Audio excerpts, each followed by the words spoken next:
اب فخر صاحب آپ بتا دیں آج یہ جتنے بھی لوگوں کے نام آئے ان میں سے کتنے, جیسا اگین اب یہاں ہوتا ہے نا سندھ میں ہم کہتے ہیں جناب فلاں پٹی جو ہے نا یار اس میں یہ مہر کا حلقہ تگڑا ہے, یہ جناب یہ والی پٹی ہے اس میں پیر صاحب پگاڑا کا بندہ تگڑا ہے, اب وہ ووٹ انہی کو پڑنا ہے, وہ کسی بھی پارٹی کی حمایت میں جائے.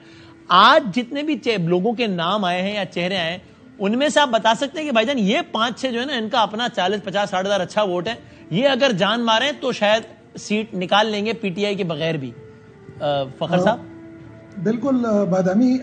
جیسا کہ ذکر بھی کیا گیا کہ کچھ کنفیوژن ہے تعداد کے حوالے سے. جو سوشل میڈیا پر اور گروپس کے اندر جو تعداد دعویٰ کیا گیا وہ 57 کا تھا کہ ہمارے پاس 57 افراد اس وقت ہیں, تاہم 27 کے قریب جو لوگ تھے ان کے حوالے سے نام آ گئے کہ بھئی یہ لوگ یہ موجود تھے, جس میں 2 جو تھے وہ ریزرو سیٹوں پر تھے, ایک اقلیت کا تھا ایک خاتون تھی. اس کے علاوہ خود خٹک صاحب کے صاحبزادے اور ان کے بانجے اور داماد, خود خٹک صاحب, تو اس طرح خاندان کے افراد کو ملا کر ٹوٹل جو تعداد برابر کی گئی وہ 27 تھی. آپ نے جو الیکٹیبلز پوچھا اس میں میرے خیال میں میری نظر میں اور جو ہمارے پاس بایو بنتا ہے پروفائل اس میں 8 ایسے لوگ ہیں بشمول پرویز خٹک صاحب کے اور سابق وزیر اعلیٰ محمود خان کے, جن کو آپ الیکٹیبل کہہ سکتے ہیں. کیا کہا آپ نے؟ 8 کے قریب, جس میں ایک جی جمال صاحب کے صاحبزادے ہیں, نون بندے ہیں. جی جمال صاحب نون پارلیمنٹیرین ہیں, ایم این اے رہ چکے ہیں. اس کے علاوہ اکرام اللہ گنڈاپور صاحب جن کی شہادت ہوئی تھی ایک خودکش حملے میں, ان کے صاحبزادے, ان کا خاندان. ایکچولی اگر دیکھا جائے تو خاندان الیکٹیبلز کا ہے, جن کی جو نئی جنریشن ہے وہ آ رہی ہے. ان کا ماضی میں تو یہ الیکٹ نہیں ہو پائے تھے, لیکن ان کے جو چچا ہیں یا ان کے جو دادا تھے, خود اکرام اللہ گنڈاپور کے والد صاحب جو تھے وہ وزیر اعلیٰ رہ چکے ہیں. اس طرح جو آغاز گنڈاپور, اس کو ہم الیکٹیبل فیملی کا کہہ سکتے ہیں. اب اگر یہ فخر بھائی 8 کے قریب بنتے ہیں آپ کہہ رہے ہیں, اور اگر کچھ اور بھی, وہ خٹک صاحب بڑے کانفیڈنٹ تھے کہ جناب یہ دیکھیں لائن لگنے والی اور بھی آ جائیں گے. میں ایسے ایک نقشہ کھینچ رہا ہوں, آپ بتائیے یہ نقشہ آپ کو حقیقت سے کتنا قریب لگتا ہے؟ کہ ایک تو یہ کہ بظاہر لگ رہا ہے کہ پی ٹی آئی کے لیے حالات بہت موافق نہیں ہوں گے الیکشنز کے ٹائم پہ, بظاہر تو یہ لگتا ہے نا,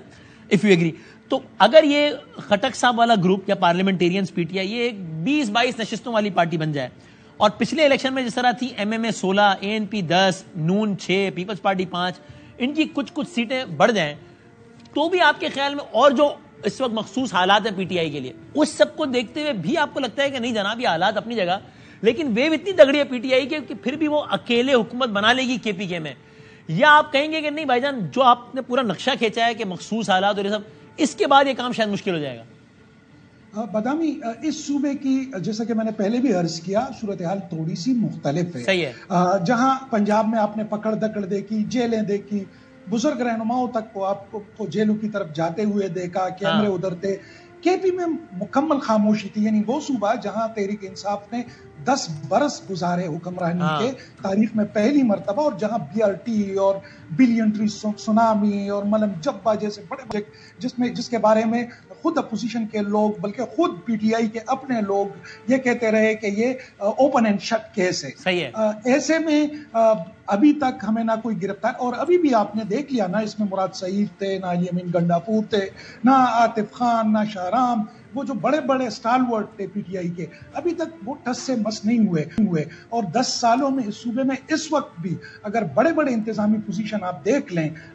ضلعی انتظامیہ سے لے کر سیکٹریز لیول تک, پولیس کے اندر ابھی بھی تحریک انصاف کے لوگ موجود ہیں. آپ یہ کہہ رہے ہیں کے پی کے میں ذرا ہاتھ ہلکا ہے پی ٹی آئی پہ, مطلب جو کہ ہونا چاہیے, ہر ہاتھ مطلب پریشر ہونا ہی نہیں چاہیے, لیکن آپ کہہ رہے ہیں کہ پریشر کم ہے بنسبت پنجاب کے. علی محمد اور علی امین گنڈاپور, اس کے اور پھر شہریار آفریدی کے کچھ ویژول جو آئے, اس کے علاوہ آپ نے ابھی تک وہ پکڑ دھکڑ, وہ کیسز جو میں نے کہا نا 3 جو میگا کرپشن کے اسکینڈل تھے, جو بلینز آف روپیز کے اسکینڈل تھے, اس میں آپ کو مکمل خاموشی نظر آتی ہے. وجہ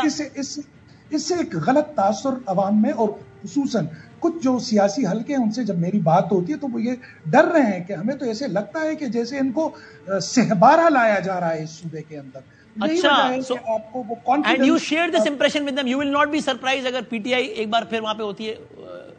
کے پی کے میں. فی الوقت دیکھیں سیاسی ٹھیک ہے, فی الوقت ہاں ظاہر ہے, باقی ایک ایک جنے میں